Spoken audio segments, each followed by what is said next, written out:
Hi mga guys, nandito kami sa dito sa may grapes.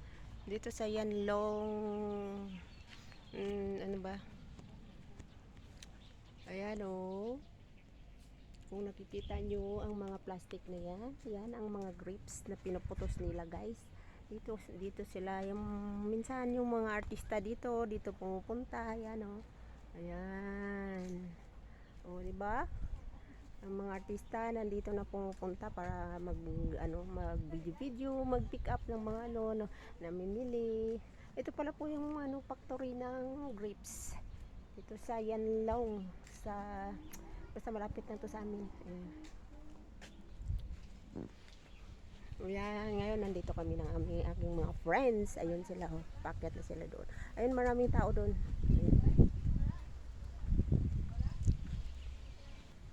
Ayan, oh. Ayan, ang factory ng grapes.